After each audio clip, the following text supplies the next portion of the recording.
Estamos iniciando mais uma edição da Sessão TV Atende. Nosso convidado de hoje é o advogado Frank Carvalho.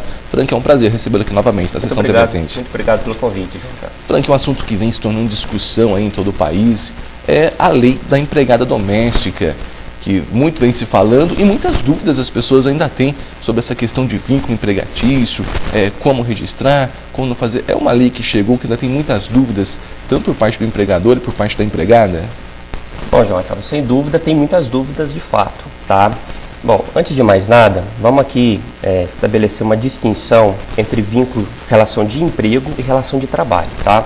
Como regra, a grande maioria dos trabalhadores estão sob o vínculo de trabalho. Significa o seguinte: a pessoa depende do trabalho para garantir o sustento próprio de sua família e das pessoas que dele dependam, tá? A grande maioria das pessoas estão sob o vínculo de trabalho. Agora, vínculo de emprego é uma regra um pouco diferente. Isso porque, para que haja vínculo de emprego, a lei estabelece uma série de requisitos que deve ter na relação empregado e empregador para que haja o vínculo de emprego. Dentre eles, ser prestado por pessoa física, de forma pessoal, certo? Com subordinação ao empregador, de forma onerosa, perfeito? Não pode ser gratuito, tá certo? Então, tendo esses requisitos, está presente o vínculo de emprego e, consequentemente, a obrigação do empregador em custear os deveres trabalhistas que estão apregoados na Constituição Federal, tá certo? Até o ano passado, João Rafael, nós não tínhamos nenhuma lei que regulamentasse essa relação no que diz respeito às domésticas. Isso porque não tinha nenhuma lei instituída que regulamentasse e conferisse direito às domésticas. Pois bem, passou a entrar em vigor a Lei Complementar 150, que começou a regulamentar esses direitos da doméstica, né? Retirando elas, que até então, na sua grande maioria, estavam sobre o vínculo de trabalho e transportaram elas para o vínculo de emprego. Então, a partir desse momento, o empregador ou a empregadora passou a ter responsabilidade trabalhista ante a empregada ou empregado doméstico. Hoje, como que fica essa situação trabalhista com a empregada doméstica? Quais são os deveres do empregador? Bom, com o advento da lei, vários direitos que são assegurados na Constituição Federal passaram a ser pertinentes à relação da doméstica. Pois bem, empregada doméstica ou empregado doméstico, que também não está descartado, é nada mais que aquele trabalhador que exerce a sua atividade no âmbito familiar, que não possui finalidade lucrativa e exerce a sua atividade pelo menos 2 vezes por semana, tá certo? O empregador tem a obrigação de assinar a carteira de trabalho no prazo de até 48 horas a partir do momento em que começa o vínculo de emprego, certo?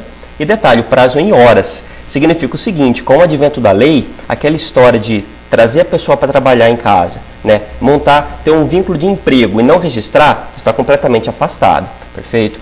A doméstica passou então a ter os direitos assegurados na Constituição Federal, dentre eles jornada de trabalho que pode ser total ou parcial, porque a lei das domésticas, ela estabeleceu a possibilidade da doméstica exercer uma jornada total, completa, de 8 horas diárias ou 44 horas semanais, ou também podendo exercer atividade de forma parcial, ou seja, 25 horas semanais, perfeito? Então são essas possibilidades. Direito de férias, direito de hora extra, perfeito? Todos esses direitos também estão sendo assegurados. Então, por exemplo, a doméstica que exerceu num determinado dia 8 horas a sua atividade e depois, por N fatores, né, teve que ficar 1 ou até 2 horas a mais no trabalho, tem direito a ser remunerada nessas horas como hora extra, certo? Horas extras, com adicional de 50%, conforme determina o artigo 7º da Constituição Federal. No caso desse trabalho parcial, uma mulher, uma pessoa que realiza um trabalho 2 vezes por semana, 4 vezes por semana, mas 2 em locais diferentes, ela teria 2 registros? Como que ficaria a situação? Não existe nenhuma vedação por lei para que a empregada exerça mais que uma atividade. Isso porque, né, ao contrário de servidores no regime público, certo? O trabalhador privado, ele pode sim ter cumulações de trabalho, né? É muito comum, inclusive, isso, né? A pessoa trabalhar aqui, faz talvez, não vou dizer um bico, porque nesse caso agora a doméstica não pode ser denominada como um bico, né? Não é um bico mais, tem que ter registro. Mas não há impedimento nenhum para que haja 2 registros cumulados, etc. Com esse registro, ela passa a ter aí o INSS, o fundo de garantia. Como que fica tudo isso? É obrigação de quem está fazendo esses pagamentos? Olha, com o advento da lei, a obrigação ela passou a ser conjunta, tá? Isto porque empregado e empregador têm a obrigação de fazer o custeio dessas verbas, né? A título de curiosidade, eu tomei até o cuidado aqui para a gente ver como que ficou essa sistemática hoje tributária envolvendo a relação empregado doméstico e o seu empregador, né?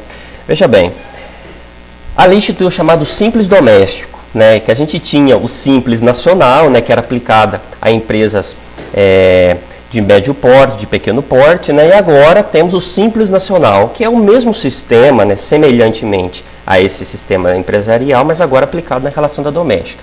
Pois bem, a lei apregou que esse sistema, a carga tributária deve ser paga em parcela única, em um único documento. Então aquela papelada de documento aqui, não existe mais. É uma única documento que você faz o custeio de tudo. Pois bem, como que fica essa questão? Contribuição previdenciária de 8% a 11% a cargo do empregado, tá certo? Então a obrigação de pagar o INSS agora é do trabalhador ou da trabalhadora doméstica de 8% a 11% a depender do salário que foi avançado com a empregadora.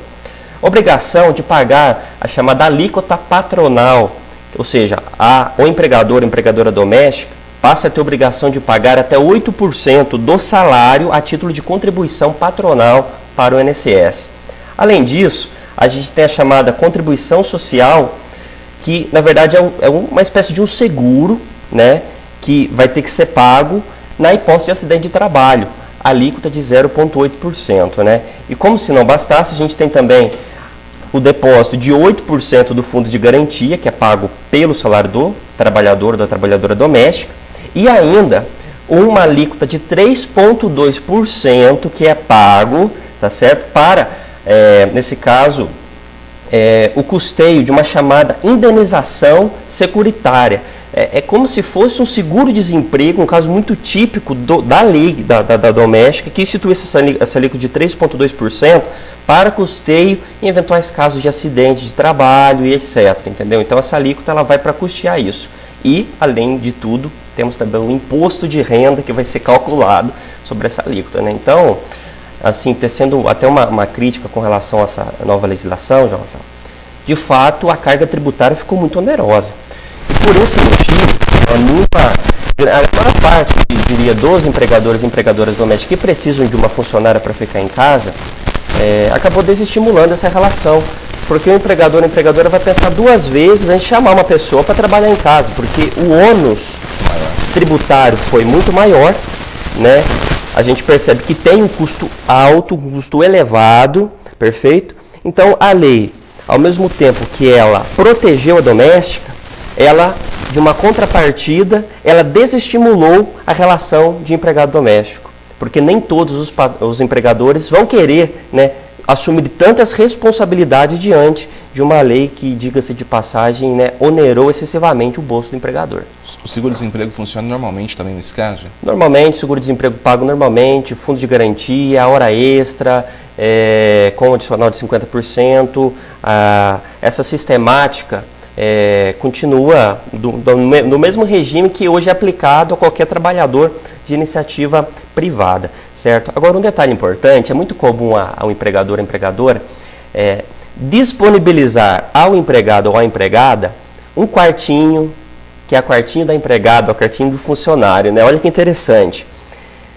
Já prevendo eventual suscitação de direito real de moradia, o direito real, né, daquele quarto, daquele espaço, a lei estabelece o seguinte: caso o empregador ou empregadora voluntariamente ceda um espaço para que a empregada doméstica fique no âmbito da sua residência,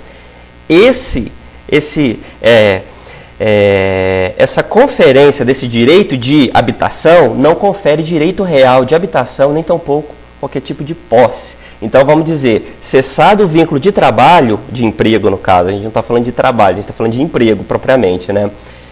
O o funcionário ou a funcionária não tem o direito de alegar direito real de habitação para continuar ficando na casa do patrão ou da patroa. Tá? Tem que sair. Tá? E a lei, o empregador pode até exigir que ela seja retirada do espaço. Perfeito? Tá certo. Doutor, agradeço a participação. Até uma próxima oportunidade. Muito obrigado. Conversamos hoje na sessão TV Atende com o advogado Dr. Frank Carvalho.